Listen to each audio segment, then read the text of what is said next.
membahas mengenai agresi militer 1 di tahun 1947.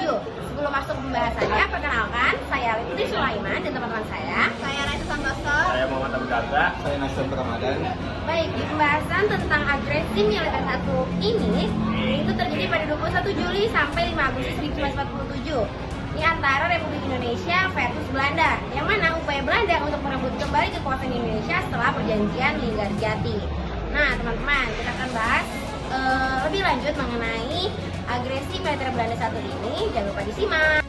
Apa yang terjadi pada agresi militer Belanda yang pertama? Operasi militer besar-besaran oleh Belanda untuk menguasai kembali daerah de facto Indonesia yang dianggap penting secara strategis dan ekonomi, terutama perkebunan dan sumber daya alam di Jawa dan Sumatera.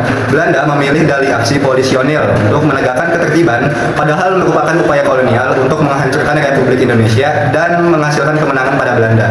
Kenapa bisa terjadi agresi militer Belanda yang pertama? Belanda membatalkan perjanjian Linggarjati. Beberapa faktor yang membatalkan perjanjian tersebut diantaranya seperti keuangan dan politik. Secara keuangan, pasca Perang Dunia II, Belanda terbebani oleh biaya 120.000 tentaranya di Jawa, sehingga ingin menguasai sumber daya penting seperti gula, minyak, dan karet.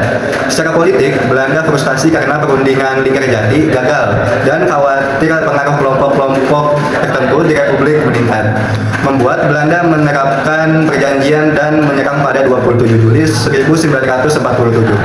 3. Di mana kejadian ini terjadi? Yaitu di Pulau Jawa dan Sumatera. Sasaran utama di Jawa seperti kota-kota besar Jawa Barat seperti Bandung, Cirebon, Tasikmalaya, Purwakarta, Jawa Tengah, dan Jawa Timur.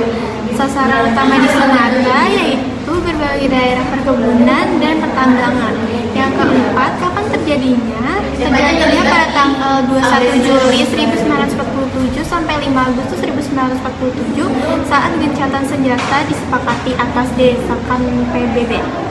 saja yang terlibat. Tokoh Indonesia ada Sudirman, Urip Suhumarjo, tokoh Belanda Simon Spur, Hubertus Johannes van Mook.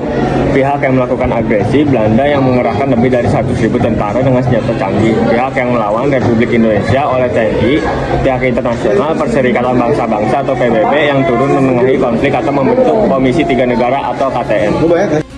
Lalu bagaimana Belanda melawan Indonesia dengan cara pendaratan pasukan ke Jawa Timur, penyerangan udara ke kota-kota penting di Jawa dan Sumatera, perebutan wilayah dan besar ekonomi, dan tidak menyerang Yogyakarta karena dinilai merugikan secara politik bagi Belanda.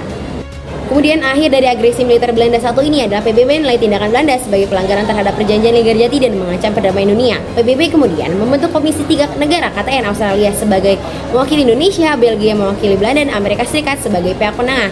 Kemudian ada gencatan senjata disepakati pada tanggal 5 Agustus 1947 atas desakan PBB. Setelah itu dilakukan perundingan Renville pada 8 Desember 1947 sampai 17 Januari 1948.